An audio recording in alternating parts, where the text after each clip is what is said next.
के बीच फिर से आप सबके बीच कुछ ना कुछ सुने के मिली।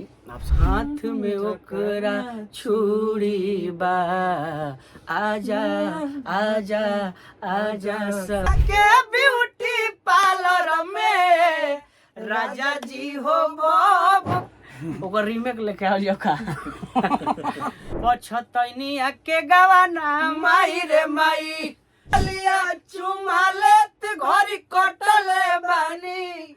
हमनी के हरिहर कहत कहत थक जाए, लेकिन यहाँ के हरिहर कहत कहत ना तक नहीं। और अपू भैया कौन गाना लिया वाला बानी हो गाना पर बताओ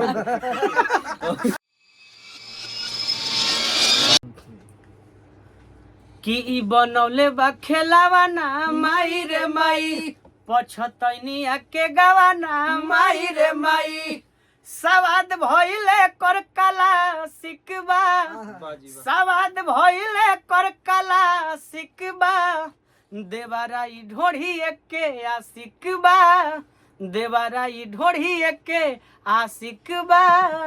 नमस्ते प्रणाम नमस्कार। और आज हमने के अपू भैया और कवि जी नीतीश ठाकुर जी यहाँ के लेखनी में के भतीजा हाँ हरिहर टिकुलिया यहाँ के देहनी तनु हो जा हाँ ओकर रीमेक लेके आओ जो का हर की हरिहर टिकुलिया लहरदार टिकुली सटले बानी आ यही रे टिकुलिया पर 3 जना के रखले बानी। आई गाना अपू भैया गौले रही हो मेरा। अरे की नीतीश चंचल के गलिया चुमा लेत घरी कटले बानी, नीतीश शंकर के गलिया चुमा लेत घरी कटले बानी।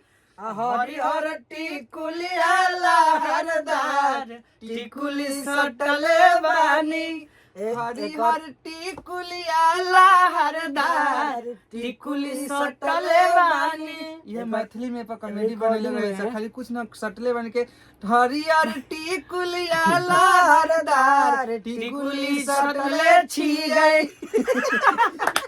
बहुत लोग देखे रहे, बहुत मजाक में अच्छा लगता है भाषा वो मैथिली भाषा सीता जी के भाषा तनिक निक छे भाषा। एक रिकॉर्डिंग के बाद बताओ तनी हमनी के हरिहर कहत कहत थक जाए, लेकिन यहाँ के हरिहर कहत कहत ना तक नहीं। आखिर में हरिहरे गवाइल हरिहर ना गवाइल। यही से गाना बाजियो गइल। बाकी प्यार आशीर्वाद मिले ओकरा बाद फिर हमनी के गावना ला कहले रहनी सा। अरे किनिक ना नहीं हरवा लागे दिलवा ससुरावर भागे, अरे की जगल होता सजिया बिहान गवना गवना रटत रहनी गवनो ना भइले ससुरा में मोर पियावा नादान। अरे गवना गवना रटत रहनी गवनो ना भइले ससुरा में मोर पियावा नादान। क्या बात। और अपू भैया कौन गाना लिया वाला बानी हो गाना पर बताओ अभी मत बताइए बताओ ना।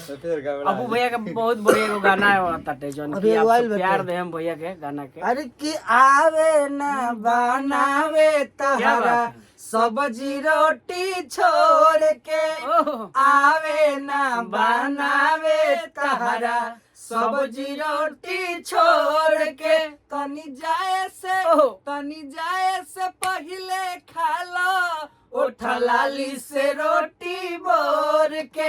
अरे आज भर पहले खा लो जी उठलाली से रोटी बोर के। शिवा रिकॉर्ड्स भोजपुरी।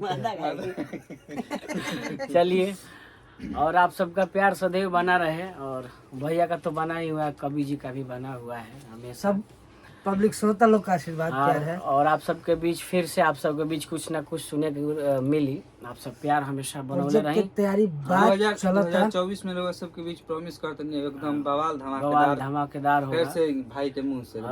और अपू भैया के भी हमरो फेसबुक तन पेज सा- बा हाँ कि ना? हाँ अपू सिंह ऑफिशियल अपू भैया के अपू सिंह ऑफिशियल बाटे। यूट्यूब है और अपू सिंह पेज हटे। सब चैनल के सब्सक्राइब कर दी भैया के, काहे हमारा कि नितेश ठाकुर गीत जितना बढ़िया हमनी के गवाई ले उतना बढ़िया गइबो करी ले भैया। हर गाना आवता तब सब भैया के गाना के भी प्यार दी, आशीर्वाद दी। और कवि जी भी कुछ बोली 2 लाइन सुनत नहीं एगो सुना दी कभी जी लोग अपन गाना करना कुछ। हम एगो यहाँ के गावल रहे बड़ा अच्छा गाना है, मतलब हमार खुद के पसंदीदा गाना रहे वो